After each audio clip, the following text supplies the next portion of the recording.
Cek, cek, suaranya terdengar.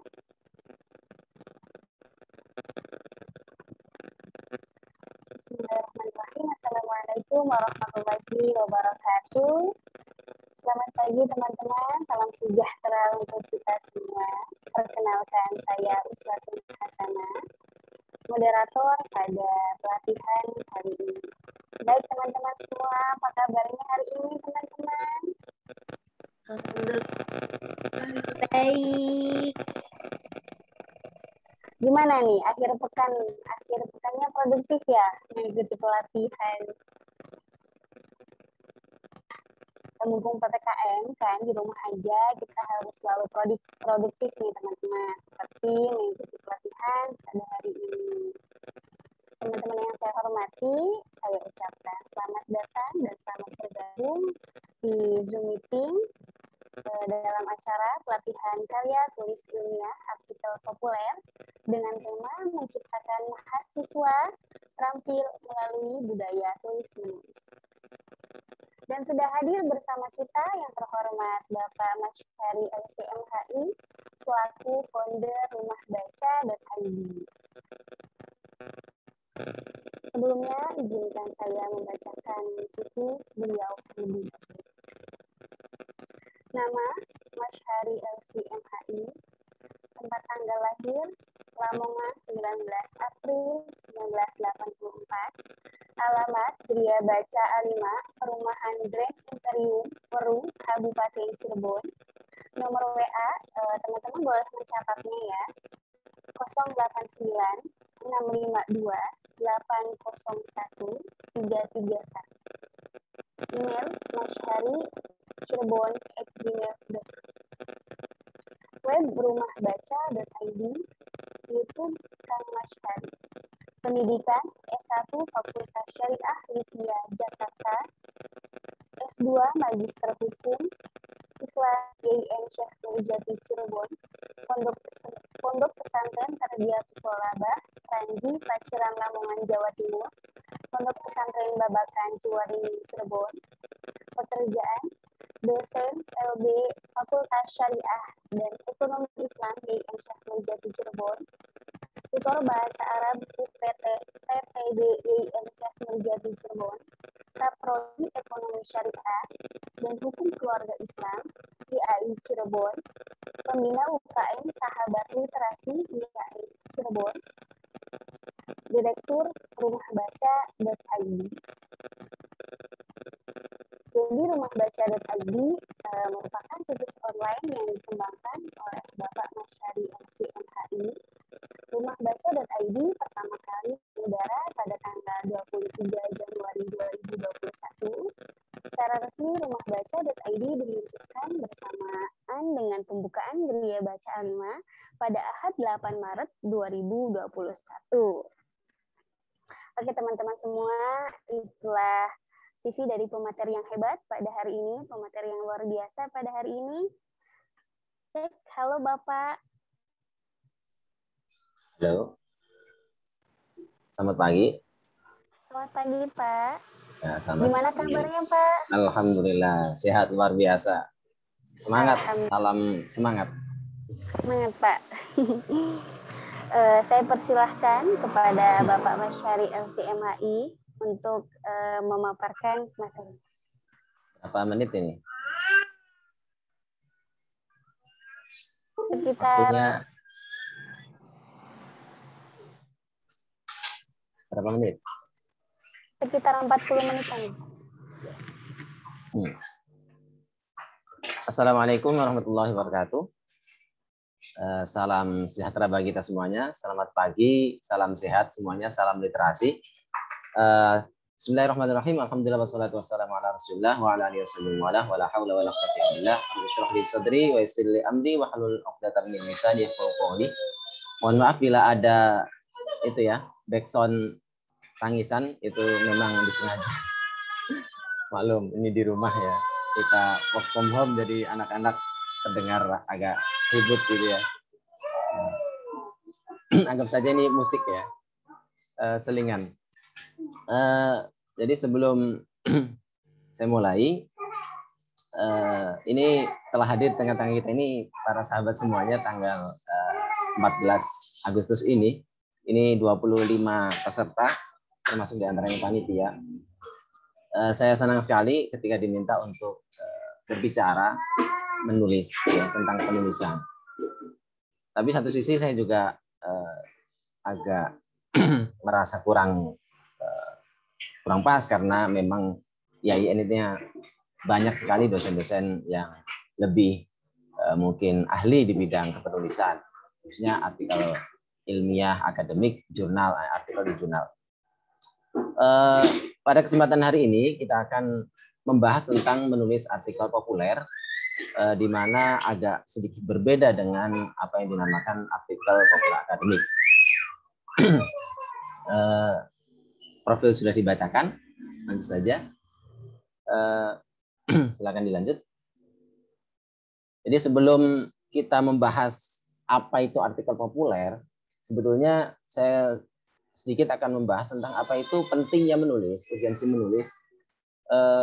Penting nggak sih menulis itu? Nah, sebetulnya kalau kita telaah dari sejarah secara historis Islam secara umum, itu yang pertama adalah kita paham betul bahwasanya peristiwa pertama kali Nabi Muhammad SAW menerima wahyu di Gua Hiro, ya, di Jabal Nur itu ya, itu adalah setelah beliau selama beberapa malam tahanus, kemudian mendapatkan wahyu dari Allah Subhanahu Wa Taala, datangi Jibril, itu diminta untuk membaca Iqra Al-Alaq, surat Al-Alaq ayat 1-5. Ini ayat pertama. Ya, membaca. Dan kalau kita baca secara keseluruhan ayat 1-5, Iqra, bacalah Iqra bismi rabbikal ladzi khalaq, bacalah atas nama Tuhanmu, dengan nama Tuhanmu, alladzi 'allama bil qalam, yang mengajarkan manusia ini dengan kolam, dengan media kolam. Kolam itu makna sekarang itu adalah pena. Adalah makna secara umum adalah alat tulis. Ya, secara lebih luas berarti apapun yang dipakai untuk mengabadikan pemikiran dan segala ilmu pengetahuan ke dalam satu tulisan. Jadi saat itu perintah agama pertama kali itu bukan disuruh untuk bertauhid, bukan disuruh untuk sholat, tetapi adalah disuruh untuk berliterasi atau membaca dan menulis. Ini menunjukkan bahwasanya Islam ini sangat perhatian terhadap masalah membaca dan menulis atau literasi itu. Yang kedua, menulis. Kenapa kita menulis? Karena di dalam hadis Nabi Muhammad SAW, idza mata ibnu adama in qata amaluhu illa min thalathin shadaqatin jariyatin aw ilmin yuntafa'u bihi aw waladin shalihin yad'u lahu. Ada 3 hal yang tidak akan putus meskipun seseorang itu meninggal dunia. Sementara yang lainnya itu akan hilang bersamaan dengan hilangnya nyawa kita. Tapi ada 3 yang bisa menjadi warisan bagi kita, yaitu yang pertama adalah sedekah jariyah.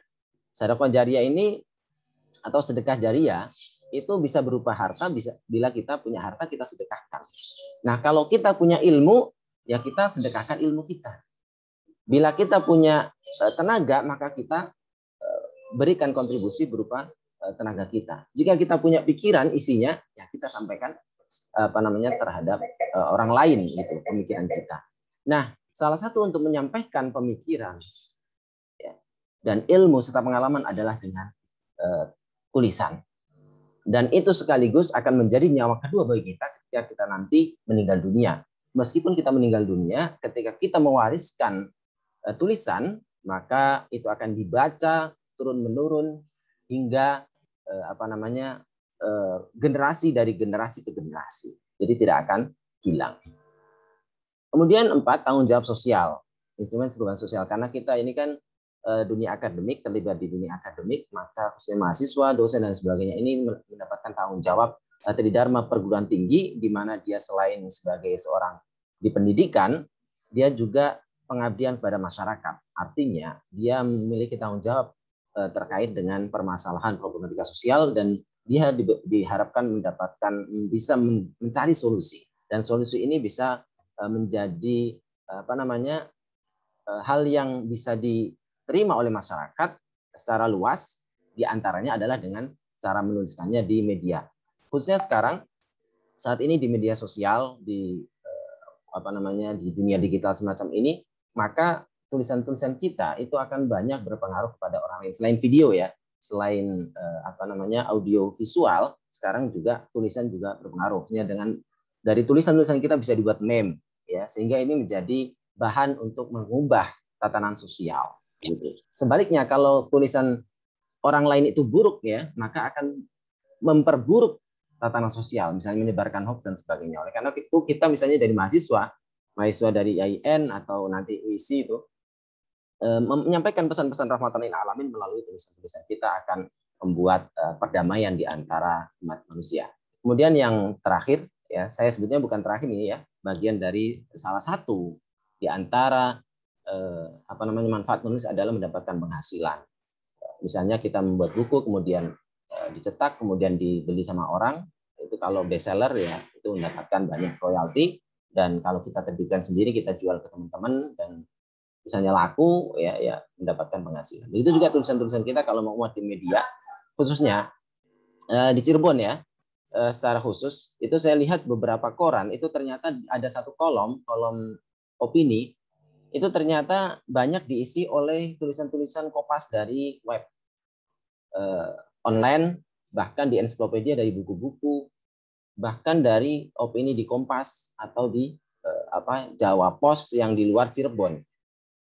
Ini menunjukkan bahwasannya masih sedikit sekali kontributor artikel populer atau opini di Cirebon sendiri. Oleh karena itu peluang teman-teman untuk menulis artikel, kolom, opini di media massa baik online maupun offline sangat luas, terbuka. Misalnya di Cirebon itu ada Rakyat Cirebon, ada Radar Cirebon, ada juga Fajar Cirebon, ya, Cirebon Plus dan sebagainya. Banyak sekali media-media ini setiap hari menerbitkan opini atau artikel populer, sehingga teman-teman nanti memiliki banyak kesempatan untuk masuk ke sana. Bahkan saya temukan beberapa kawan yang mahasiswa dari tugas menulis di kelas itu ternyata diterbitkan bisa. Artinya mereka masih masih membutuhkan tulisan, belum bergaining secara lain, dan ini mengharapkan penghasilan karena di koran-koran itu antara sekitar 50 sampai 75 kalau koran lokal. Kalau nasional mungkin sampai ratusan ribu. Next.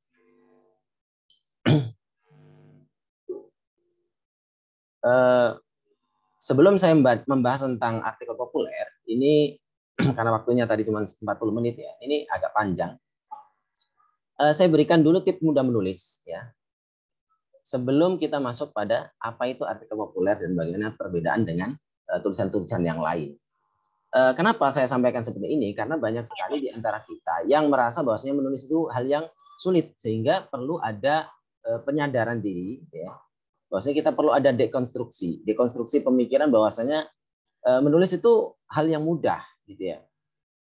Nah, padahal kenyataannya tidak mudah, gitu. Kalau pengalaman kita masing-masing, benar nggak sih kalau nulis itu mudah? Ya. Nah, bagaimana untuk membuktikan bahwasanya menulis itu mudah? Yang pertama adalah ini, tulis apa yang kita sukai. Jadi kalau kita suka terhadap sesuatu, ya otomatis kita kan mudah untuk membicarakannya. Nah, kalau kita bisa berbicara, maka kita otomatis bisa menuliskannya. Nah, bagaimana kalau kita malas nulis? Ya, zaman sekarang kan tidak harus menggunakan ketikan. Bisa menggunakan voice note, kemudian kita rekam. Bisa juga kita rekam ya, kemudian kita kita masukkan di Google Doc secara online, kita kemudian suruh ngetik secara sistem online, bisa menggunakan Google Doc. Kalau kita malas ngetik. Tapi kalau kita mau ngetik ya tinggal transkrip apa yang kita dengarkan itu kita transkrip. Nah, ini bicara saja, kalau malas nulis. Nah, kalau kita bisa nulis ya ceritakan saja apa yang disukai, tulis saja secara bebas. Nah, ini ada satu buku ini karya Natalie Goldberg, Alirkan Jati Dirimu. Itu ini intinya mengatakan bahwasanya tulis saja apa yang kamu sukai, ya. Bagaimana kualitasnya nanti dulu. Yang penting kita tulis saja apa yang kita sukai. Bahkan nanti kalaupun kita sudah menjadi tulis ahli, itu kita tulis apa yang kita sukai. Kalau nggak disukai, jangan ditulis. Nanti kan nggak jadi tulisan, nggak selesai. Kalau kita menyukai sesuatu, kita akan mudah untuk bahasnya. Gitu. Kemudian yang kedua adalah tulis apa yang kita ketahui atau menjadi concern dan bidang kita. Misalnya teman-teman HES ya, hukum ekonomi syariah, maka tulis di bidang HES. Bagaimana isu-isu ekonomi syariah dilihat dari segi hukum Islamnya bagaimana. Nah, dan itu banyak sekali. Kenapa? Karena muamalah itu kan berkembang sesuai dengan perkembangan zaman dan perkembangan manusia. Sementara Al-Quran dan hadis itu kan terbatas. Maka dari itu teman-teman hadis itu harus pahami apa kaidah fikih, apa itu usul fikih, apa yang maqasid syariah untuk mengkaji peristiwa-peristiwa bidang ekonomi syariah atau muamalah itu dari segi hukumnya. Nah, kalau kita benar-benar konsen di situ, kemudian kita tuliskan apa yang kita konsen. Seperti itu. Maka itu akan bermanfaat bagi kita secara akademik dan juga akan lebih mudah untuk kita tuangkan. Jadi kalau kita misalnya suka dengan masak-masak, ya tulis tentang kuliner gitu, tentang tips memilih masakan yang atau memilih bahan yang bagus dan sebagainya. Intinya tulis apa yang kita sukai. Kalau suka olahraga ya tulis tentang olahraga, seperti itu. Suka nonton film, ya dari film itu kita buat resensi hasil nonton film itu secara edukasinya bagaimana begitu. Kemudian yang berikutnya adalah ATM. Nah, ini semua di dunia kreatif semuanya ATM ini penting. ATM itu apa? Amati. Amati. Amati itu berarti kita harus membaca tulisan orang, ya. Membaca tulisan orang, bagaimana sih gaya dia dalam membuka tulisan, bagaimana dia dalam membahas suatu permasalahan, kemudian bagaimana dia menutup tulisan, ya. Oleh karena itu ATM ini sangat disarankan teman-teman punya seorang penulis yang diamati, artinya penulis yang kita sukai. Ini sangat sangat penting. Dari dulu, dari sejak zaman dahulu itu penulis itu mengikuti mengikuti pendahulunya. Nah, ini penting sekali. Contoh kecilnya ya, saya contohkan satu. Ini ada novel Conan. Bukan novel ya. Komik Conan. Ini nggak terlalu kelihatan ya. Nah, ini komik Conan, detektif Conan ini setelah difilmkan juga. Ini buku komik yang diterbitkan oleh Alex Media Komputindo versi Indonesianya. Ini ditulis oleh Aoyama Gosho. Aoyama Gosho ini seorang penulis komik. Dia kenapa menulis judul bukunya ini Detektif Conan? Ternyata terinspirasi dari nama penulis Sherlock Holmes. Sherlock Holmes, buku serial tentang petualangan dan detektif juga. Ya. Tentang penyelidikan seorang detektif gitu ya. Dan ini ternyata penulisnya adalah Sir Arthur Conan Doyle. Jadi nama Conan dari detektif Conan itu diambil dari penulis buku Sherlock Holmes, yang mana buku ini sangat disukai, menjadi kegemaran daripada Aoyama Gosho itu tadi. Dan dalam gaya bertutur, gaya bercerita itu sangat dipengaruhi oleh dia. Nah, bagaimana apakah termasuk plagiat? Ya, awal-awalnya memang orang seperti itu banyak dipengaruhi oleh pemula. Bahkan orang itu dalam segi pemikiran, dalam gaya menulis itu selalu dipengaruhi oleh pendahulunya. Ya, karena menurut Natalie Goldberg tidak mungkin seorang itu benar-benar menulis secara secara murni dari karya sendiri. Menulis adalah karya komunal, di mana dia itu akan mempelajari dari pendahulunya, gaya-gayanya, kemudian dia elaborasi. Maka di situ nanti ada meniru di sini, tiru ini bisa kita katakan tiru gaya, tiru nulis. Kita tulis saja. Kalau kita sulit untuk menulis, ya udah kita sulit ya paling gampang kita nggak bisa nulis sama sekali misalnya ya. Oke, kita baca buku atau novel atau tulisan yang kita sukai, kita tulis ketik ulang. Paling tidak kita pernah nulis novel. Misalnya ada novel ayat-ayat cinta. Kita suka novel itu. Kemudian gimana sih sensasi menulis ayat-ayat cinta? Udah, kita ketik dari awal sampai akhir. Nah, setelah hatam berarti alhamdulillah saya sudah bisa menulis novel ayat-ayat cinta. Itu akan banyak terekam oleh kita. Jadi tidak sekedar membaca tapi juga menuliskannya. Nah, kalau ke depannya nanti kalau sudah berulang-ulang nanti akan banyak berpengaruh ke dalam gaya berpikir kita gitu. Itu adalah tiru. Nah, supaya tidak kita termasuk dalam kategori plagiat, maka nanti harus ada modifikasi. Nah, modifikasi ini kita bagaimana menggunakan teknik parafrasa ketika melakukan pengutipan, baik kutipan dalam artikel ilmiah maupun populer. Kemudian jam terbang, ya jam terbang ini sangat mempengaruhi kita. Jam terbang membaca, semakin banyak kita membaca, maka semakin bagus hasil tulisan kita dan semakin banyak isi pikiran kita. Kalau kita hanya mau menulis tapi nggak mau membaca, maka isi tulisan kita akan kosong. Seperti itu. Agu Irawan MN, Dr. Agu Irawan MN ini seorang budayawan dan sastrawan dari Lamongan yang tinggal di Jogja, pengasuh pesantren Baitul Kilma. Dia pernah mengatakan dalam satu obrolan dengan saya waktu itu, seseorang yang ingin menulis satu novel, setidaknya harus membaca 50 judul novel. Mengapa? Karena dia akan banyak memiliki banyak kosakata. Kalau dia nggak pernah membaca, otomatis ya jangan berharap akan mendapatkan kosakata yang banyak dan gaya menulis yang bagus gitu. Kemudian menulis juga gitu. Jangan kita cuma membaca tapi juga harus banyak menulis. Artinya semakin kita sering menulis, semakin bagus kualitas tulisan kita. Nah, kalau kita baru menulis pertama kali, 2 kali, 3 kali, baru 10 kali, sudah mengharapkan tulisan kita bagus, ya itu mana mungkin, tidak mungkin. Oleh karena itu, kita harus memperbanyak jam terbang. Jam terbang latihan. Kemudian fokus. Fokus ini suatu hal yang paling penting. Paling penting di antara semua hal. Kalau kita nggak fokus, menulis paragraf, harus fokus pembahasan, harus fokus menulis judul, jangan beralih dari judul yang telah ditentukan. Kemudian kalau kita menulis buku, maka fokus menyelesaikan buku itu, jangan kemana-mana. Saya agak percepat karena pembahasan intinya belum mulai. Kemudian yang berikutnya, hindari plagiat. Hindari plagiat ini karena dalam dunia kreatif itu kita dituntut tidak boleh jiplak, ya. Karena kalau menjiplak, kopas, maka kita akan terkena pasal. Yang berikutnya adalah kita ya bukan kreatif intinya. Intinya adalah kopas, ya. Dan dunia kopas itu harus dihindari kecuali ya dalam proses pembelajaran. Ya. Dengan cara apa? Ya tadi kembali lagi ke bagian atas, jam terbang, membaca dan menulis. Nah, kalau kita mau mengutip dalam artikel populer maupun ilmiah, gunakan kutipan tidak langsung. Kecuali terpaksa. Misalnya ngutip teks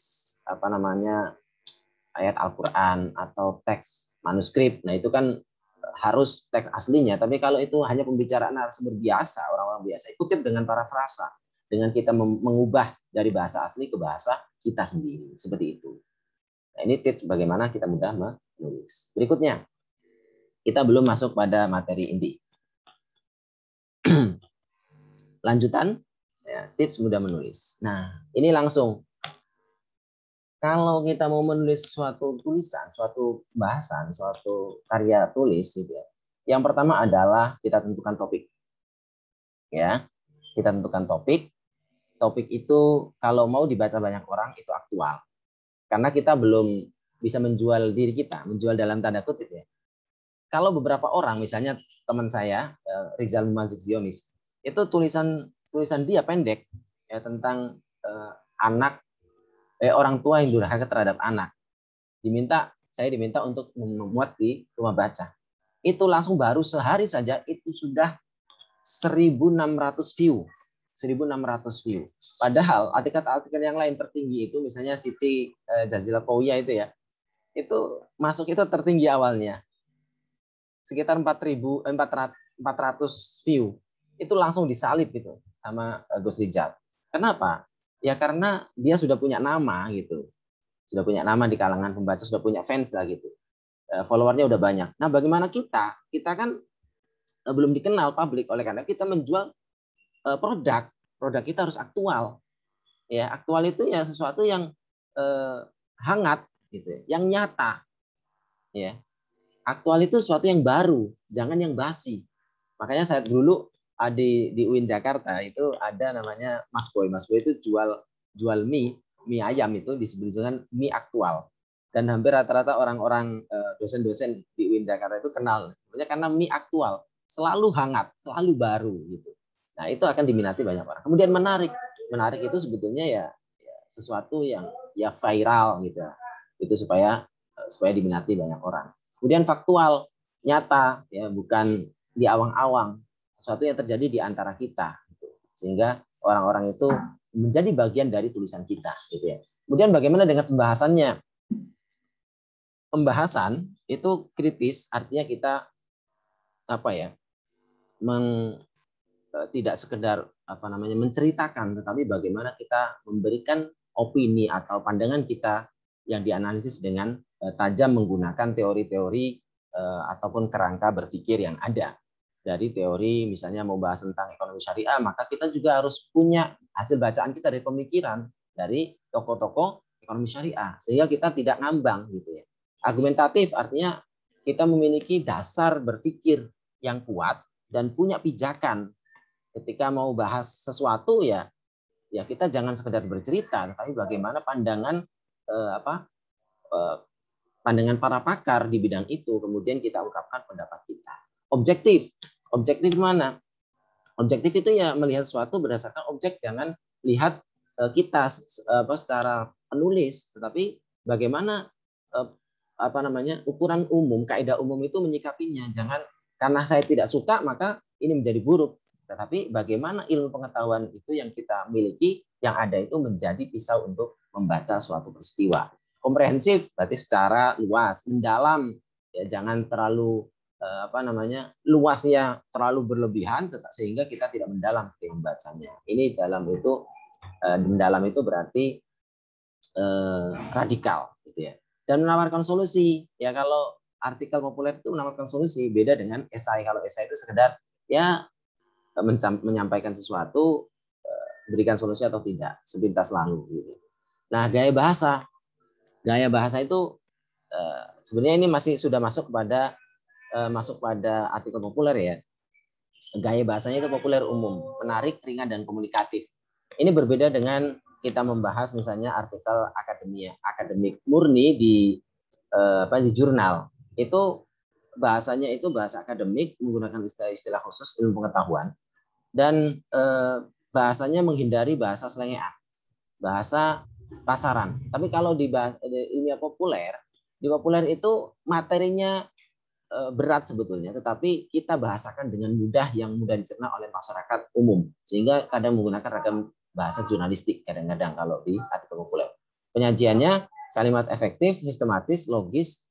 Nah, ini yang penting. Kalimat efektif, kadang-kadang kita ini sulit ya meramu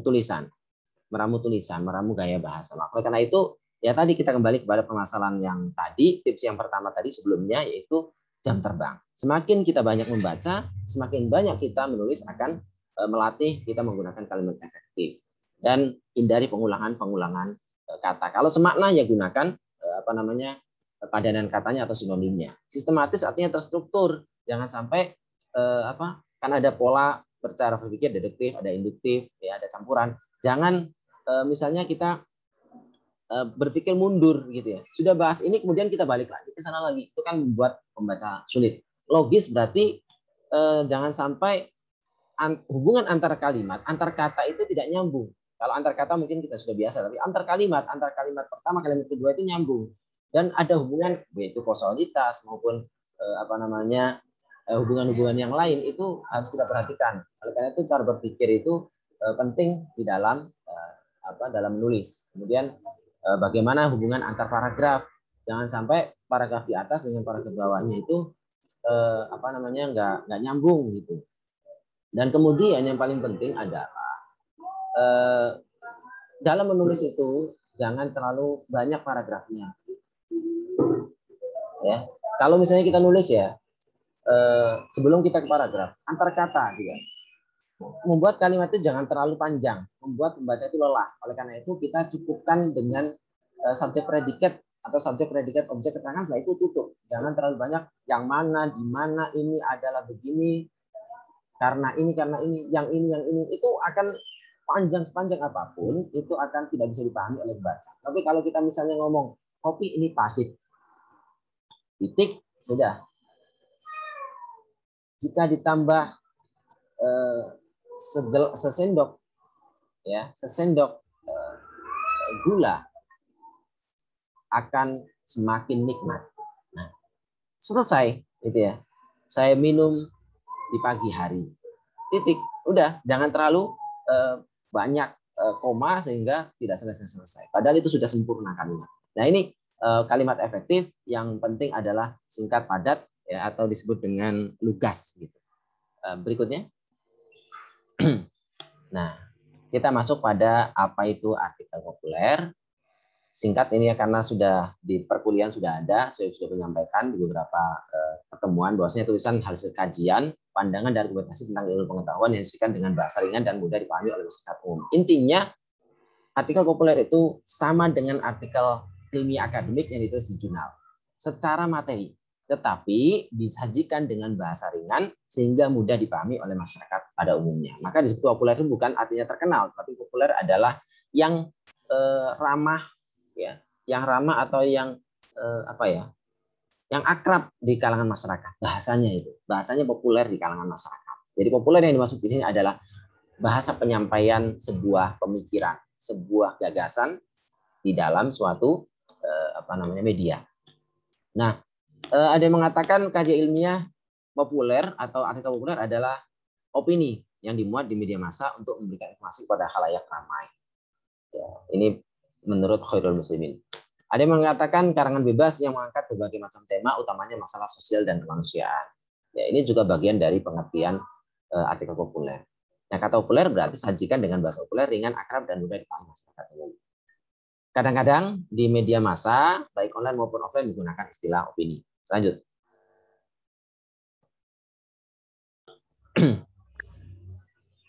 Nah, lantas apa bedanya dengan esai? Esai saya tulis esai menggunakan bahasa Indonesia. Kalau bahasa Inggrisnya ISSAY, esai. Ini sepotong tulisan pendek berbentuk prosa yang bahas suatu permasalahan secara sepintas, lalu kurang mendalam berdasarkan sudut pandang pribadi penulisnya. Kadang-kadang tidak diberikan solusi. Ini menurut sebagian kalangan. Meskipun ada beberapa orang saya tanya apa perbedaan artikel populer dan esai, sebenarnya nggak terlalu dipermasalahkan. Yang penting nulis saja. Gitu. Saya nulis opini, ya emang nulis esai nggak apa. Yang penting kita nulis saja. Gitu ya. Bahkan ada yang tidak membedakan antara artikel dengan esai. Ya, biasa saja. Ada yang membedakan kalau artikel populer itu cenderung ya tadi ada pembukaan, kemudian ada pembahasan, ada penutup. Nah kalau esai ya sebetulnya nggak jauh beda, cuman cenderung lebih bebas gitu ya. Nah, bagaimana dengan tulisan lain? Ya, saya tidak membahasnya, tetapi di sini artikel populer maupun maupun ilmiah akademik itu termasuk bagian tulisan yang non fiksi. Non fiksi bukan termasuk sastra.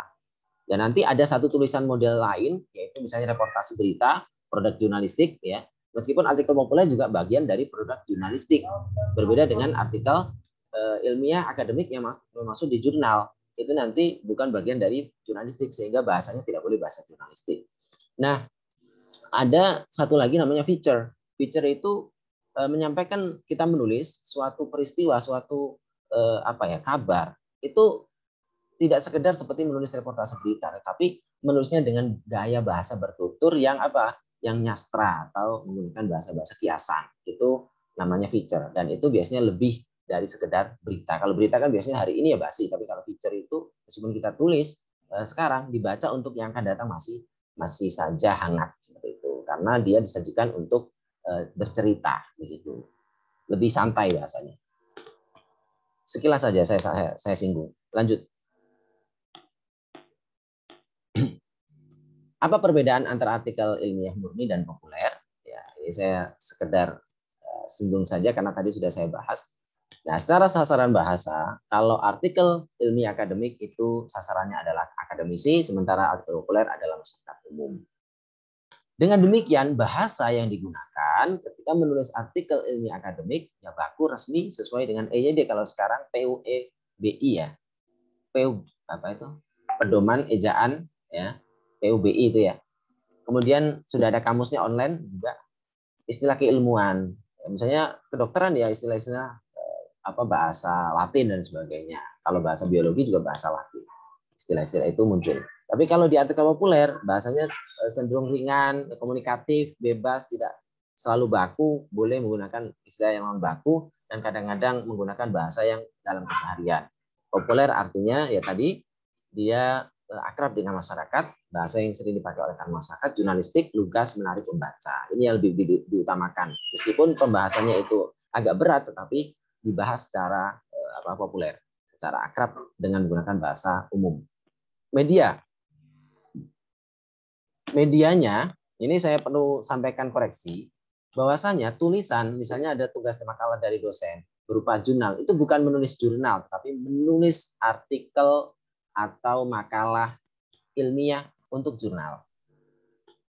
Ya. Bukan menulis jurnal, karena jurnal itu adalah sebuah buku yang berisi kumpulan tulisan ilmiah. Entah itu disebut dengan paper, entah itu disebut dengan artikel ilmiah, entah itu disebut dengan makalah. Itu jurnal. Jadi bukunya berisi beberapa kumpulan artikel. Nah, kalau media untuk artikel populer itu majalah, koran, buletin, baik online maupun offline. Jadi kalau kita menyebut kata jurnal itu ya sepadan dengan majalah, koran, buletin, buku, dan sebagainya. Kalau di sini adalah ya artikel, resensi, dan sebagainya. Sistematikanya bagaimana? Ya, kalau artikel ilmiah akademik, template baku jurnal. Kalau artikel populer, cenderung variatif sesuai dengan media dan gaya khas penulis. Tetapi ya tetap nanti ada lead, ada isi, ada penutup seperti itu. Tujuannya untuk artikel ilmiah akademik, publikasi hasil riset ilmiah, ataupun untuk artikel populer itu informasi wacana atau pemikiran penulis yang disampaikan kepada masyarakat secara luas. Kadang-kadang juga hasil riset juga bisa, tetapi tidak fokus dalam hasil riset. Kalau biasanya kalau divulgasi hasil riset ilmiah untuk jurnal artikel ilmiah akademik di jurnal itu cenderung fokus pada satu pembahasan ya dan fokus bahas itu. Tapi kalau artikel populer bisa hasil riset tapi dibahas dengan bagaimana kontekstualisasinya terhadap zaman sekarang misalnya atau konteks tertentu, bebas begitu. Jadi dengan bahasa ringan. Boleh juga hasil riset ilmiah tapi dengan bahasa yang ringan. Referensinya kalau ini penting ini ya.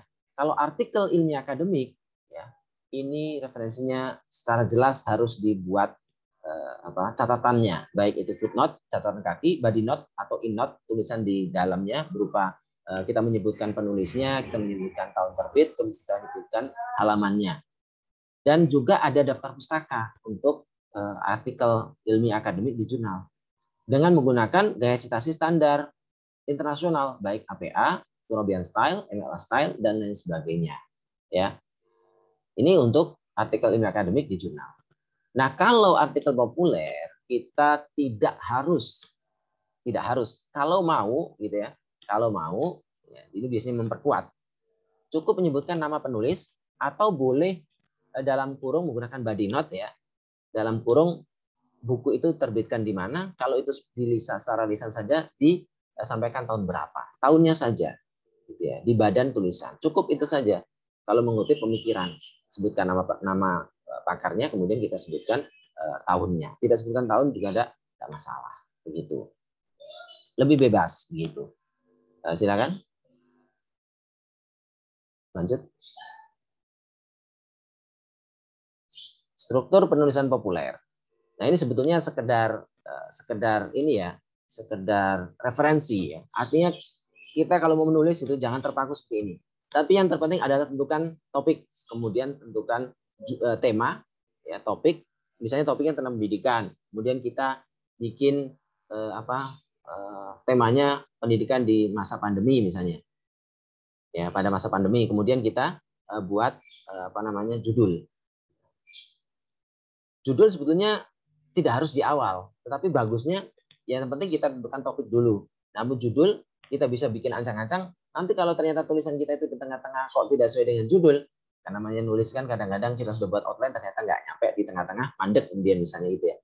Ya udah kita ubah judulnya. Kita harus ngalah salah satu. Kita mau memenangkan judul, kita nggak jadi nulis, atau kita selesaikan tulisan kita, nanti judul kita bisa ubah. Dalam kualitatif biasa kalau kita penelitian kualitatif ya. Ternyata di lapangan tidak sesuai dengan yang kita harapkan di proposal, itu bisa kita ubah judul penelitian kita ya, kalau kualitatif khususnya ya, sesuai dengan data yang ditemukan di lapangan. Begitu juga kalau nulis artikel populer ya, kalau sudah menentukan judul tertentu ternyata di tengah-tengah tidak sesuai dengan harapan judul, ya udah kita ngalah judulnya, kita ubah sesuai dengan tulisan kita. Itu saja supaya selesai tulisan kita. Bahasanya unik dan menarik kalau bikin judul. Lead itu apa? Paragraf pembuka ya, berisi ide utama pokok bahasan biasanya dengan salah satu dari 5W 1H. Misalnya gini, kita menceritakan tentang pandemi misalnya. Jadi kita pakai kondisi, berarti how. Ya, kita membuat sebuah kalimat ya, atau paragraf dimulai dengan how. Misalnya, kondisi ekonomi dunia sedang hancur. Ya. Hal ini disebabkan oleh salah satunya pandemi yang berkepanjangan. Ini kan bicara global dulu. Kemudian kita lebih khusus lagi di Indonesia. Itu nanti ya, di paragraf keduanya. Kemudian ya lead itu bisa paragraf pertama, paragraf kedua. Ya, setelah itu kita masuk pada isi, gagasan penjelas dari pokok permasalahan. Perspektif penulis dilengkapi dengan argumentasi bagaimana baik argumentasi dari pakar, kemudian bagaimana kajian sesuai dengan yang kita pahami, kemudian kita jelaskan terakhir ditutup dengan kesimpulan. Ini sebetulnya secara umum dalam sebuah artikel populer, dan juga artikel ilmiah akademik juga begitu. Ada pembuka, ada bagian pendahuluan, kemudian ada isi pembahasan, kemudian penutup. Seperti itu. Ini sekedar bagan dalam penulisan artikel populer, tapi ya intinya sebenarnya kita nulis saja dulu. Penting. Next. Ini contoh-contoh ya. Ini bisa salah satunya bisa diklik. Ini juga saya untuk sekitar bulan-bulan sebelumnya gitu ya. Ya kalau mau contoh saja ini ya. Kalau mau bagaimana contohnya artikel ilmiah populer itu bagaimana. Lanjut saja. Nah, lanjut. Klik lagi. Nah, bagaimana cara menerbitkan artikel ke media massa? Tadi di awal sudah saya singgung bahwasanya next ini ada beberapa. Nah, ada macam-macam media massa. Yang pertama, media cetak seperti koran, majalah, tabloid. Kemudian media massa itu juga digital seperti web, Kompas, Alif ID. Alif ID itu punya teman aslinya itu foundernya itu Hamzah Sahal. Mas Hamzah Sahal ini aslinya dari Losari Cirebon, kemudian bergabung dengan Mbak Susi Ifati yang alumni wartawan Kompas. Kemudian ada juga teman saya Riza Mubid mengelola web namanya Alif ID di Jakarta. Rata-rata mereka alumni dari NU Online dan sebagainya. Dan sekarang luar biasa, Alif ID lumayan ramai. Kemudian Islami.co itu punyanya Mas Hafid Ali yang redaktur NU Online. Lalu Rumah Baca punya saya sendiri, baru belum setahun. Ada juga Bincang Syariah. Bincang Syariah itu salah satu redakturnya itu alumni Babakan, asli dari Jakarta, namanya Ustadz Ahong. Ya, Ustadz Ahong. Nama aslinya saya lupa, Ibnu Haris. Itu luar biasa. View-nya banyak, sama Al-Bukhari Institute. Mereka punya tim yang kuat ya, dan sangat bagus. Kemudian Republika.co.id dan lain sebagainya, banyak ya media digital. Kalau koran ini di lokal ini masih banyak membutuhkan tulisan-tulisan. Oleh karena itu kalau kita nulis, kirimkan saja kalau mau. Kalau saya sudah punya web, jadi lebih baik nulis di rumah saya gitu, baca.id. Caranya bagaimana supaya tulisan kita masuk? Ya, yang pertama adalah kenali media yang menjadi target atau sasaran kita. Dengan cara apa? Ya kita banyak membaca media atau media massa atau koran yang ingin kita masuki itu. Tulisan-tulisannya bagaimana? Kemudian kita yang kedua baca syarat dan ketentuan media yang terkait yang ingin kita masuki itu. Kenapa? Karena setiap media itu punya gaya khas sendiri gitu. Apa aturannya diikuti situ. Karena kadang-kadang ketentuannya berbeda-beda. Kemudian tiga, tulisan sendiri bukan kopas plagiat. Nah, ini yang paling penting. Ya kalau diketahui ini tulisan kopas ya bakalan di banned atau di peringatan dan tidak dimuat lagi. Yang empat, seringlah menulis dan mengirim tulisan ke media massa supaya kita dikenal oleh media tersebut. Seperti itu. Nama kita akan dikenal. Bahkan kalau tulisan kita itu kurang bagus ya bakal diterima juga. Gitu. Kadang-kadang bahkan tulisan itu lebih dikenal orangnya daripada tulisannya. Ya sampai pernah ada satu kemarin tuh cerita AS Laksana kalau nggak salah itu menulis cerita, kemudian di atas namakan muridnya, ya, atau sebaliknya, ya. Muridnya menulis, kemudian di atas namakan AS Laksana, kemudian masuk di koran. Kemudian AS Laksana cerita bahwa itu bukan tulisan saya, itu asli tulisan tulisan murid saya gitu. Atau sebaliknya gitu. Jadi apa ya? Di atas namakan AS Laksana padahal itu tulisan muridnya. Nah, itu. Nah, ini ya karena orang itu kalau sudah dikenal itu tulisan kurang bagus pun ya akan diterima. Oleh karena itu kalau kita belum dikenal, ya kita harus memperkenalkan diri dengan banyak menulis. Demikian cukup panjang, mohon maaf yang sebesarnya. Ya kalau sudah ngomong ini panjang lebar. Sebenarnya masih banyak yang saya sampaikan, khususnya terkait dengan bagaimana kita agar terhindar dari plagiasi. Ya karena kalau intinya hindari kopas. Kalau kita di populer itu tidak mengutip pun nggak masalah. Ya. Tetapi kalau kita mengutip, jangan sekali-sekali kopas. Nah kalau di artikel di jurnal itu kadang-kadang kita kopas, kemudian kita edit dengan gaya parafrase sesuai dengan bahasa kita sendiri. Itu lebih diutamakan. Ya, jangan kita kopas apa adanya, satu paragraf, dua paragraf, satu halaman, itu nggak biasa kena plagiarism detektor. Ini nggak otentik. Meskipun itu pemikiran orang, kita sampaikan dengan bahwasanya itu pemikiran orang, harus disampaikan dengan bahasa kita, kecuali kutipan langsung. Demikian dari saya, mohon maaf yang sebesarnya. Silakan kepada moderator atau host. Oke, baik. Terima kasih, Pak. Ini adalah materi yang luar biasa mengenai menulis dan artikel populer. Sebelumnya saya ingin bertanya, Pak. Ya. Bagaimana meningkatkan minat baca dan tulis untuk mahasiswa gitu? Ini pertanyaannya cukup sulit ya, karena bertanya ini gampang, jawabnya juga gampang. Tapi prakteknya yang sulit. Ya.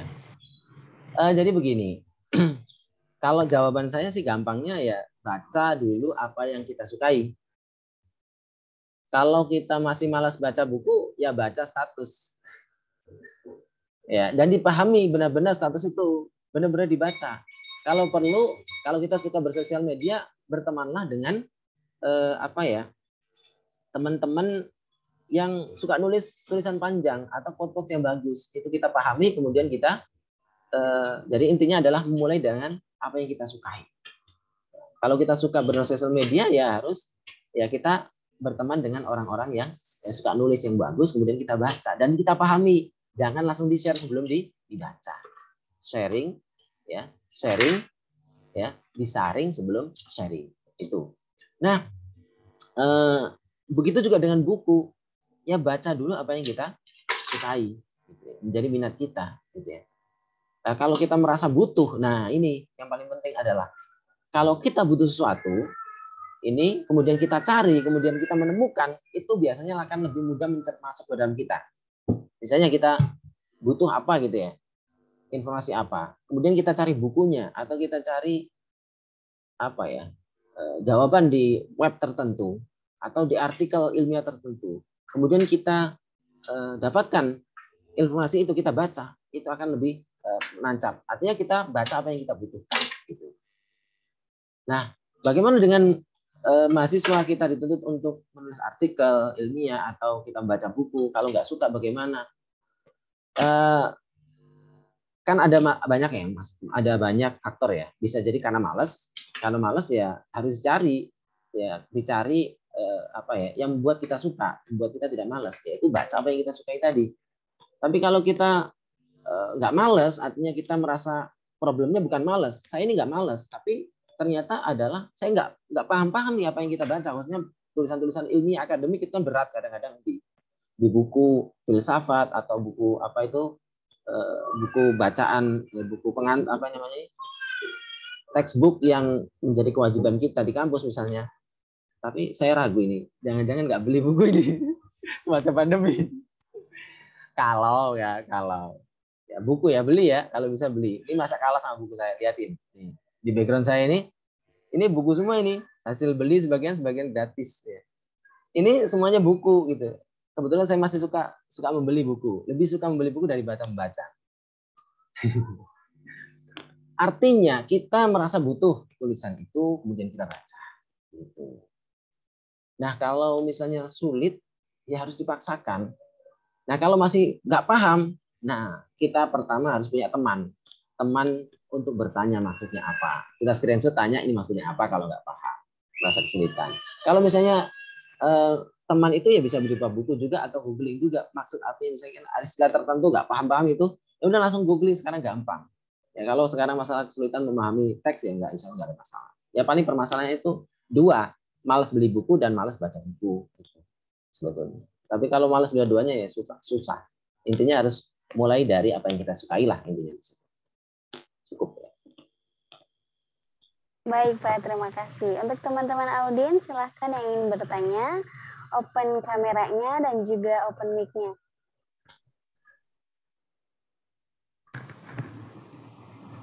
Ayo silakan.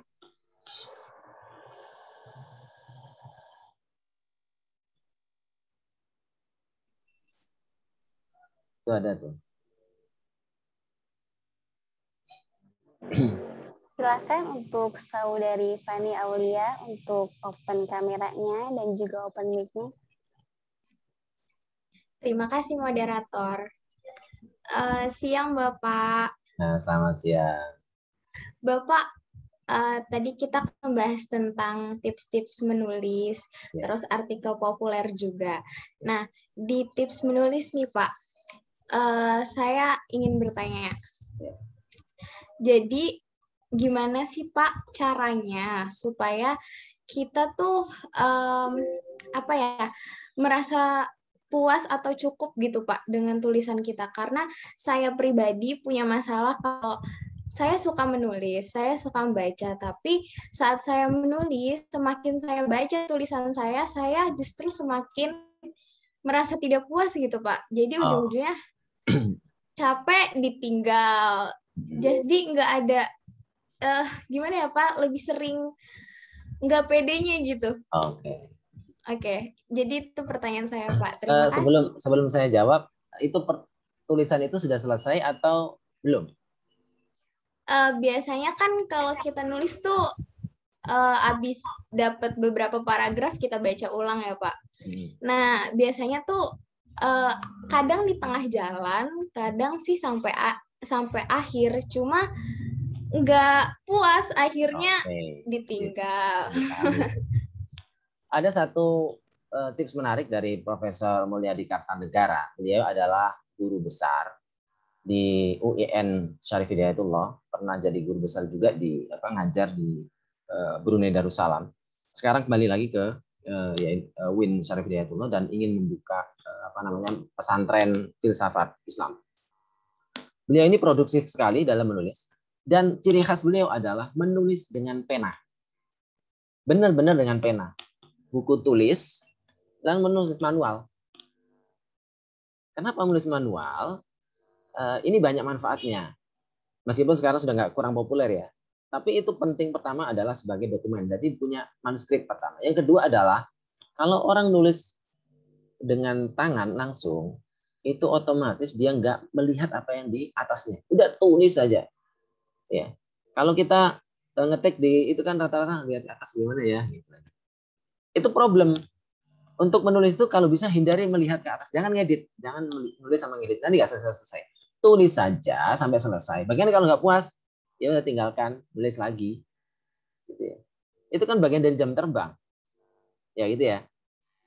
Jam terbang. Kita baru berapa kali nulis? Paling lebih banyak, misalnya hari-hari kita ya. Waktu kita itu satu hari saja lebih banyak nggak nulis daripada nulisnya. Hari-hari kita sebulan paling hanya sekali 2 kali dalam sebulan, berarti cuma 2 hari kalau nulis misalnya. Dibandingkan dengan jam tidak nulis kita. Artinya apa? Ya kita jam terbangnya sangat rendah dalam menulis.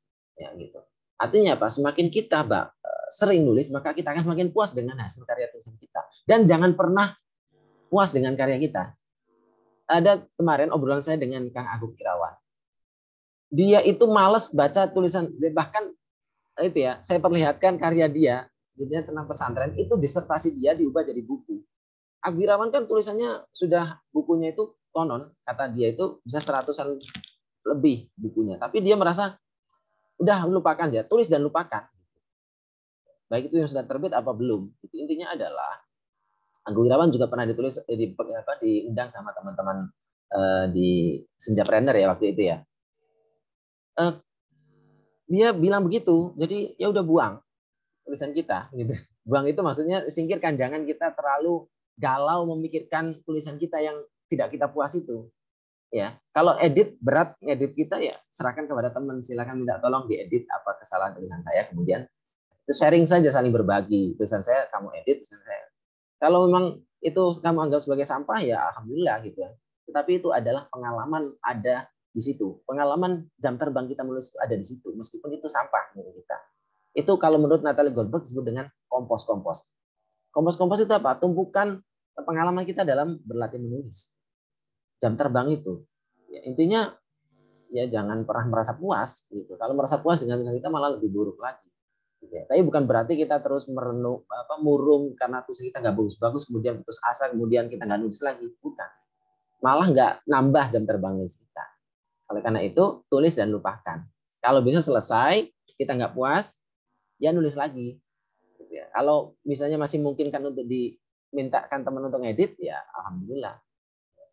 Dan itu buat latihan. Misalnya kita harus punya mitra untuk memulai itu. Misalnya Ustadz Nur Hasanah sama Fania Aulia, ini sama-sama latihan nulis. Ya udah, tulisan saya kamu edit, tulisan kamu saya edit. Gitu ya, untuk latihan. Karena editing itu juga butuh pelatihan. Kalau kita penulis nggak mau belajar ngedit, maka akan sulit untuk berkembang gitu.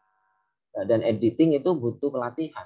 Saya mohon maaf ya, di rumah baca.id itu kan yang tulisannya yang masuk ke saya itu kan nggak cuma bagus, nggak bagus semua gitu ya, nggak hanya yang bagus saja, tetapi banyak yang kadang-kadang kalimatnya, diksinya itu bermasalah, kemudian ejaannya, kemudian tata bahasanya kadang-kadang nggak bisa dipahami, itu berat itu. Nah itu kelihatan ini jam terbangnya rendah dalam menulis, ya. Dalam membaca juga sama. Nah oleh karena itu supaya kita semakin puas dengan tulisan kita, tingkatkan jam terbang, tingkatkan baca dalam menulis. Kalau merasa nggak puas juga, tinggalkan tulisan kita, nulis lagi, nambah jam terbang. Intinya seperti itu. Tapi ada juga pesan dari Gus Rijal. Intinya kalau kita, tapi ini bukan soal nggak puas dengan tulisannya, tapi kalau kita di tengah-tengah kita nulis, itu ternyata ngeblank, baru 1 paragraf, 2 paragraf, apa ya tadi ya? Udah tinggalkan tulisan kita, kemudian kita main hobi, gitu. Yang suka musik ya dengerin musik, yang suka main bola, yang suka mancing. Setelah itu kita baca buku, baru setelah itu nulis. Gitu. Cari inspirasi di luar, jangan di dalam berkutat dengan tulisan yang udah kita nggak bisa menemukan ujung pangkalnya, seperti itu. Baik, terima kasih banyak Bapak atas jawabannya. Sama-sama. Masih dibuka pertanyaan, silahkan teman-teman yang ingin bertanya boleh open mic-nya atau tulis di kolom chat. Silahkan kepada saudari Rini Juniati untuk open kameranya dan open mic-nya. Oke, Assalamualaikum warahmatullahi wabarakatuh. Waalaikumsalam warahmatullahi wabarakatuh. Bapak izin bertanya Ya. Mengenai artikel populer. Nah, tadi kan dikatakan bahwa artikel populer itu berbeda dengan esai. Lebih ada strukturnya ya Pak intinya. Nah, gimana sih Pak kategori artikel populer tersebut itu bisa dianggap artikel yang bagus? Apakah harus memenuhi struktur yang ditentukan tadi gitu? Terus pertanyaan yang kedua, boleh 2 pertanyaan nggak Pak? Boleh, asal boleh sama moderator aja. Satu lagi ya Pak, dalam menulis, kadang kita suka kayak misalkan, kita mau nulis nih misalkan cerpen, tapi nyampe tengah-tengah itu kita berhenti beberapa hari libur. Nah, pas mau nulis lagi malah kita lupa sendiri alurnya. Nah, baiknya itu untuk tips menulis kayak gitu tuh Pak, kita menjadwalkan tiap hari atau emang harus sesuai mood kita aja? Itu aja Pak, terima kasih. Ya, sama-sama. Untuk yang pertama, apa itu artikel yang baik? Artikel yang baik adalah artikel yang selesai ditulis, itu yang pertama. Itu sama dengan artikel apa skripsi yang baik adalah skripsi yang selesai ditulis. Nah, itu yang pertama. Karena ada orang yang hanya memikirkan kesempurnaan sehingga dia nggak nikah-nikah, bukan, nggak temu jodohnya, enggak juga, nggak selesai skripsinya. Ya, kata Dr. Ilman Nafi'ah, beliau itu dosen saya, itu bukan dosen saya. Dia itu warek 3 ya, warek 3 ya. Dr. Ilman Nafi'ah dalam suatu seminar pernah mengatakan gini, tipikal orang menulis 3. Yang pertama adalah orang yang banyak mikir, nggak nulis-nulis. Pernah dengar? Tipe kedua, orang yang nulis tapi nggak pakai mikir, udah nulis aja. Itu lebih baik daripada cuma mikir tapi nggak nulis. Ya. Ya, itu ada orang yang nulis tapi nulis apa aja gitu ya. Itu untuk meningkatkan jam terbang. Yang ketiga, nulis sambil mikir. Jadi apa yang kita tuliskan itu hasil pemikiran. Sesuai dengan rule yang ada. Nah, orang yang ketiga ini yang paling bagus. Tapi kalau nggak bisa sesempurna itu, ya ibaratnya kita memimpikan calon suami idaman imam kita itu gini A B C D ternyata nggak kesampaian, nggak jadi nikah kan gitu. Ini sama juga dengan tulisan. Yang penting pertama kita nulis dulu. Gitu. Artikel yang bagus itu adalah yang selesai ditulis, itu yang penting gitu ya. Setelah itu kalau kita sudah terbiasa nulis, itu akan mendapatkan artikel yang baik secara sendirinya dengan meningkatkan jam terbang baca dan jam terbang nulis. Tulisan yang bagus, artikel yang bagus adalah artikel yang diterima oleh media massa dan dimuat itu. Nah, bagaimana caranya? Ya ikuti sesuai dengan kemauan penerbit itu. Ya. Bagaimana yang bagus? Pertama kita pelajari secara teori, seperti tadi sistematikanya kita pelajari sistematika begini. Yang paling penting sebelum kita bahas sistematika yang berupa bagan tadi itu sistem pendahuluan, kemudian pembahasan dan penutup, itu kan kerangka umum ya. Kerangka umum itu kan bisa secara ya, jangan terlalu kaku seperti itu, tetapi kita juga jam terbang akan menemukan gaya kita sendiri, aliran kita sendiri bagaimana dengan kita banyak membaca. Nah, kalau kita sering banyak baca artikel populer di koran, di media atau di web-web opini di Jawa Pos atau di Radar Cirebon atau grup Radar atau bahkan kalau misalnya tulisannya Dahlan Iskan itu lebih banyak esai ya itu ya.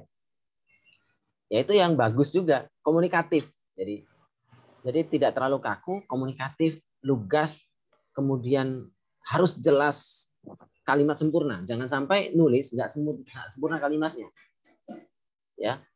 Tulisan yang bagus adalah tulisan yang artikel populer yang bagus adalah ketika setiap kalimat itu bermakna. Gitu ya. Jangan sampai satu kalimat sampai titik itu nggak bisa dipahami, belum ada predikatnya. Kemudian paragrafnya nyambung antar satu kalimat dengan kalimat lain, atau satu paragraf dengan paragraf lain. Hubungan antar paragraf itu nyambung. Itu yang baik. Nah, kalau misalnya nggak bisa dipahami ya nggak baik. Buruk. Jadi bagus secara teori dan bagus secara praktek. Artinya mudah dipahami oleh pembaca. Itu adalah artikel yang baik. Kadang-kadang ada artikel yang kemana-mana bagus sekali secara teori bagus tapi sulit dipahami oleh orang. Nah, ini nggak sesuai dengan tujuan daripada penulisan artikel populer. Ya, nanti jadi kurang baik meskipun hasilnya baik menurut kategori ilmiah. Pertanyaan yang kedua, ketika kita menulis misalnya cerpen ya, saya bukan cerpenis ya, tetapi intinya adalah kalau Rizaldi dimatiin dulu mic-nya.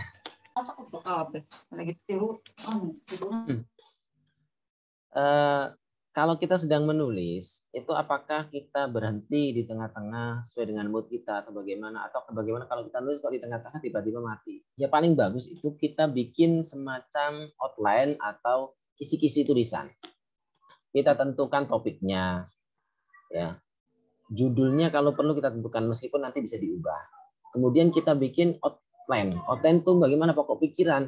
Pokok pikiran pertama kita bahas ini. Kemudian jadi dari umum ke khusus begitu ya. dari umum ke khusus, dari membahas suatu permasalahan melalui fenomena kita amati berdasarkan kita bahas, setelah itu kita jadi kita buat poin-poin. Pointer-pointer ada 5 misalnya. Oh, berarti nanti kita nggak keluar dari 5 poin ini. Begitu juga ketika membuat cerpen. Pengalaman istri saya, kebetulan istri saya kan nulis. Pernah 2 novel yang terbitkan dan saya nulis cerpen juga. Di rumah baca ada beberapa tulis cerpen dia. Itu biasanya dulu di otak dia. Nah, kemudian dia bikin judul per judul. Kalau novel itu dia bikin sebuah outline 1 halaman atau 2 halaman. Judul-judul per bagian. Udah bikin dan di otaknya sudah ada. Nah, kalau misalnya otaknya belum ada, maka dituliskan per poin setiap judul itu apa saja. Alur ceritanya. Yang penting alurnya, tokohnya siapa. Kalau tidak kalau kita nggak bisa menyimpan memori yang kuat, ya udah kita tulis saja tokoh-tokohnya ini.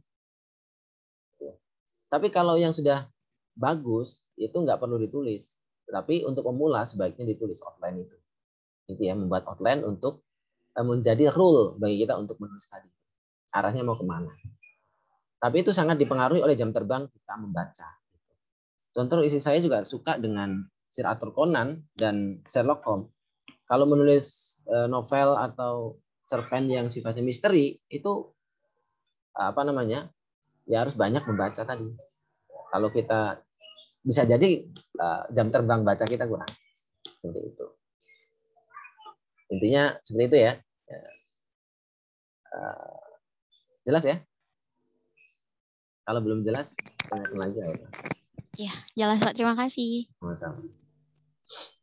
Masih dibuka 1 pertanyaan lagi. Silakan teman-teman yang ingin bertanya.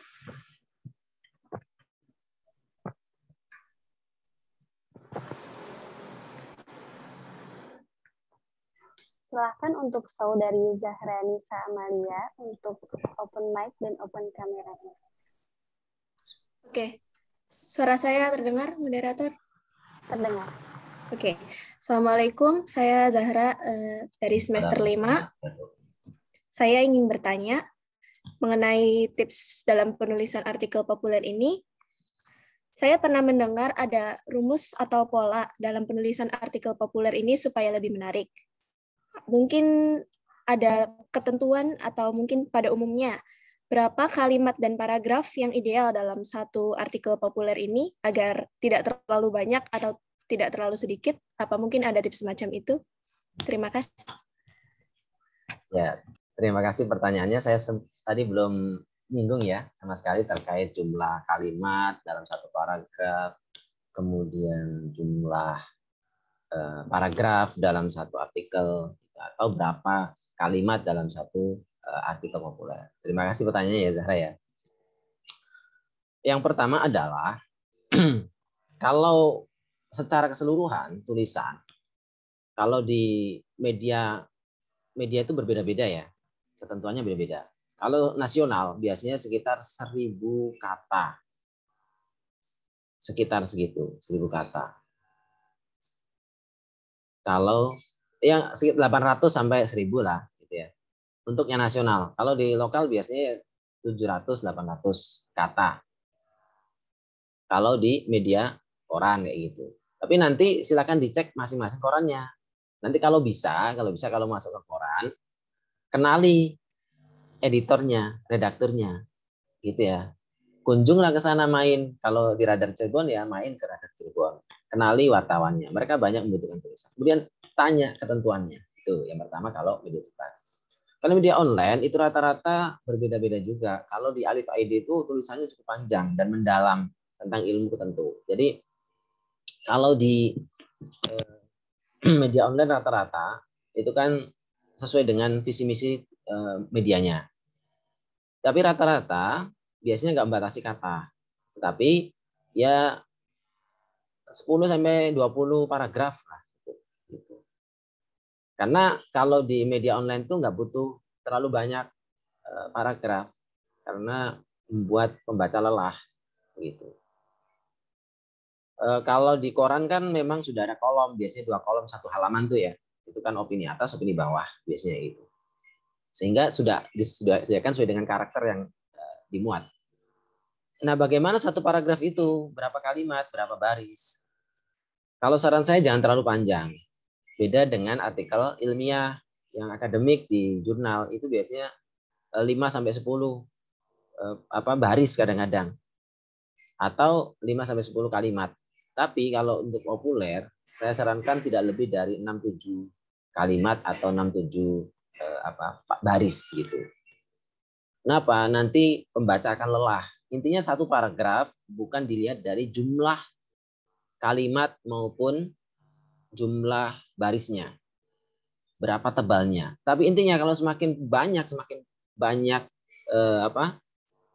kuantitas satu paragraf itu semakin gemuk, itu semakin membuat pembaca malas baca. Itu intinya. Ya, tetapi antar kata itu harus nyambung dan itu satu pokok pikiran gitu. Jangan sampai paragraf itu terlalu panjang sehingga campuran berbagai macam pokok pikiran tidak fokus begitu. Nah, kata juga sama, jangan terlalu panjang. Kalimat jangan terlalu panjang. Kalau bikin kalimat pendek saja. Gitu ya. Subjek, predikat, selesai. Saya minum kopi. Jangan nulis panjang. Itu kan satu, saya minum kopi 3 kata, tetapi sudah bisa dipahami.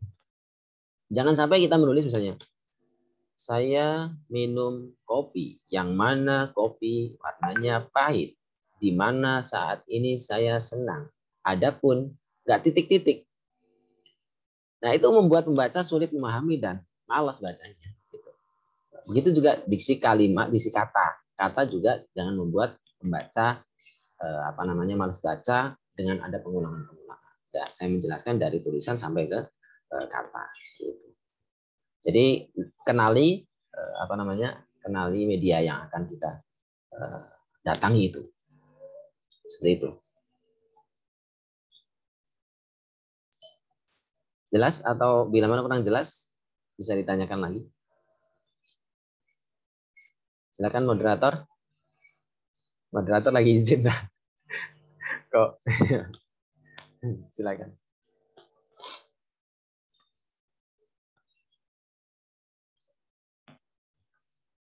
Kalau mau nanya lagi boleh, kalau masih ada waktu.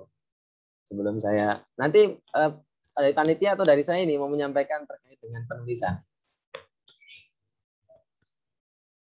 Open mic.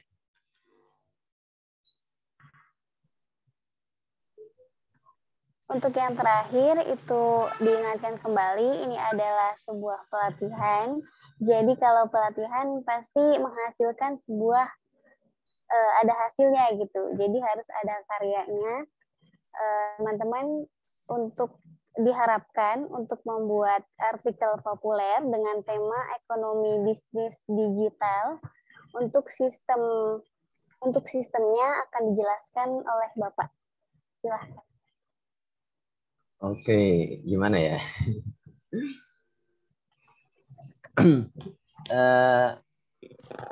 Untuk ketentuannya nanti biar diperjelas oleh oleh panitia. Cuman saya akan memberikan rule umum. Bahwasanya begini, suatu pelatihan itu kalau sebetulnya kan kita bukan dari nol ya. Saya lihat teman-teman sudah banyak.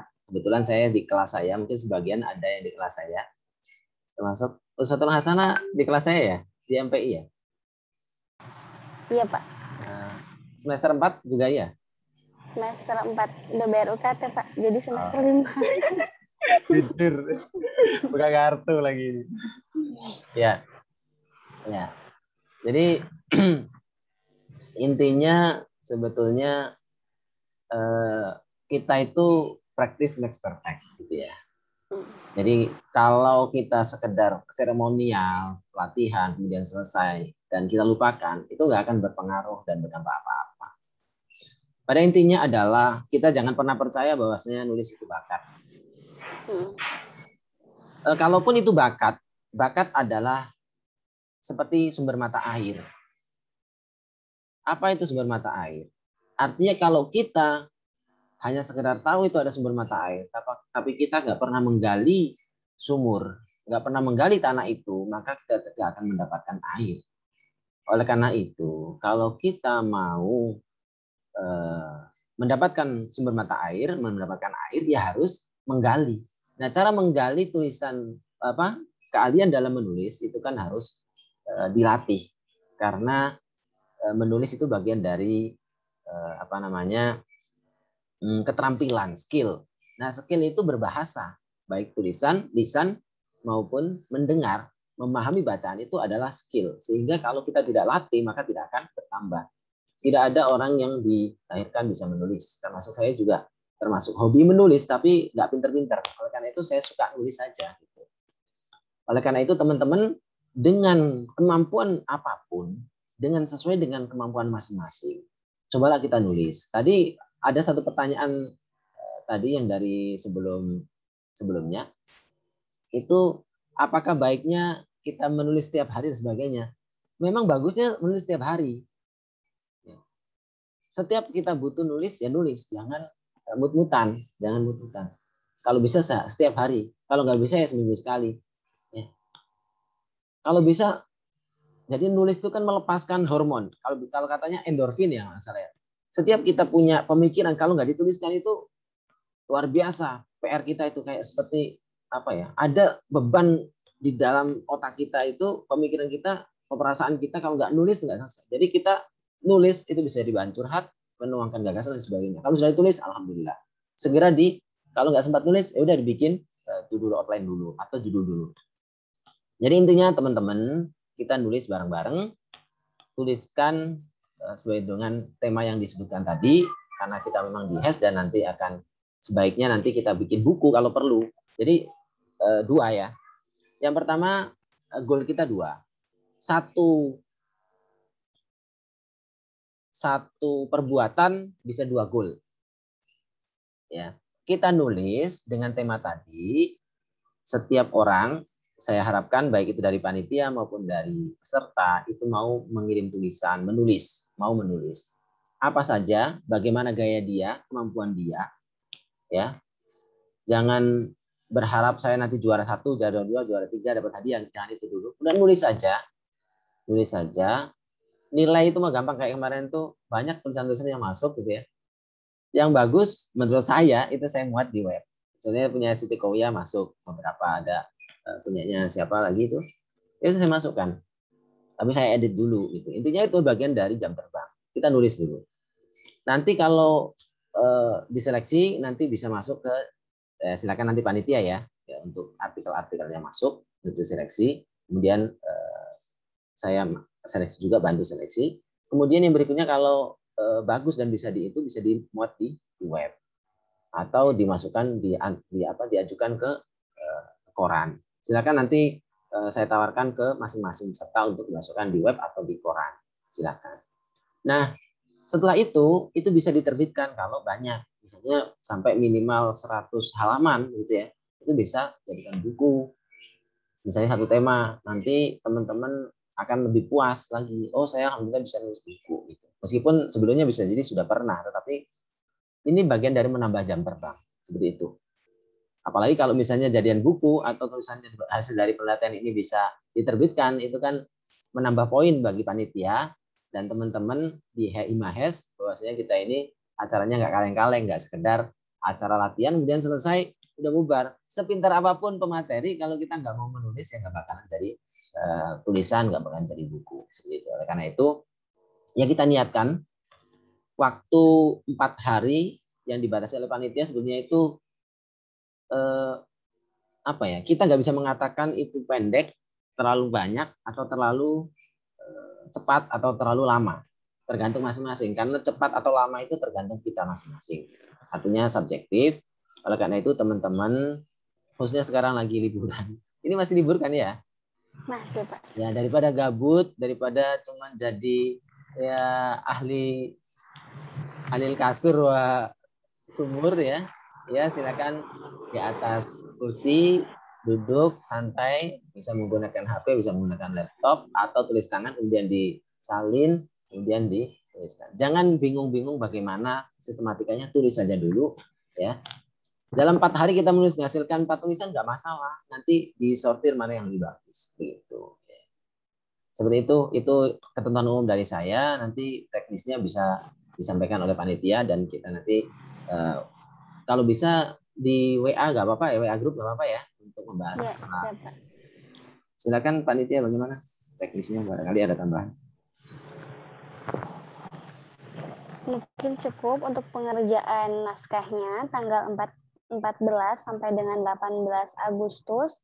Nanti ada sesi pemilihan yang terbaik gitu. Nanti yang terbaik ada rewardnya dari panitia. Untuk selanjutnya sesi penyerahan sertifikat oleh ketua pelaksana. Padanya dipersilahkan.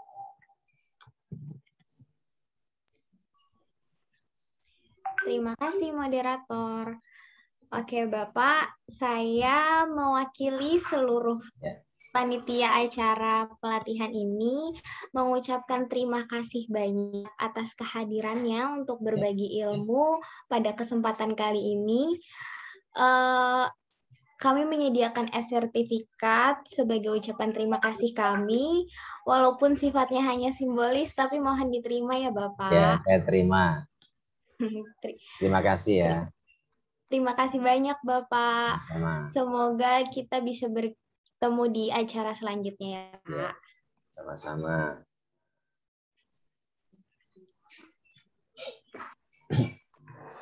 Baik, terima kasih. Selanjutnya izinkan saya membacakan kesimpulan pada pelatihan hari ini. Artikel populer adalah tulisan hasil kajian, pandangan, argumentasi, ilmu pengetahuan yang disajikan dengan bahasa yang ringan dan mudah dipahami. Namun ada beberapa perbedaan artikel ilmiah akademik dan artikel populer. Salah satunya seperti sasaran pembaca. Adapun struktur penulisan artikel populer yaitu memerhatikan judul, lead, isi, penutup, atau kesimpulan. Untuk cara menerbitkan artikel populer ke media massa itu ada dua, yaitu cetak dan digital. Untuk media cetak seperti koran dan majalah, untuk media digital seperti web di Kompas, rumahbaca.id, dan sebagainya.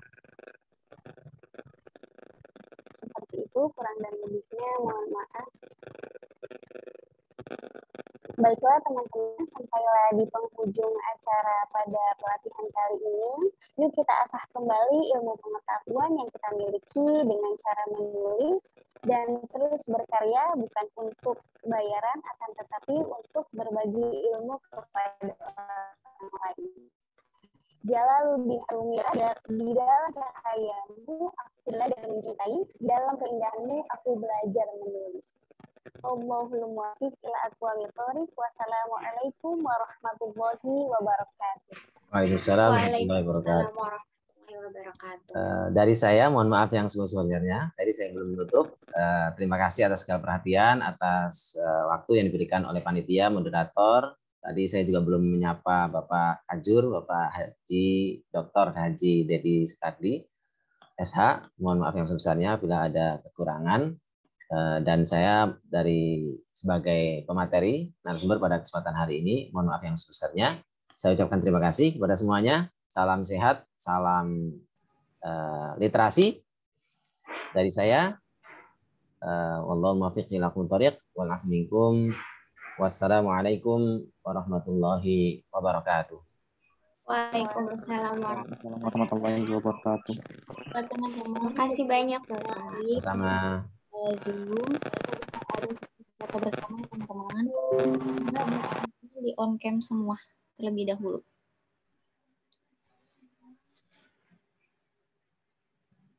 Enggak on cam.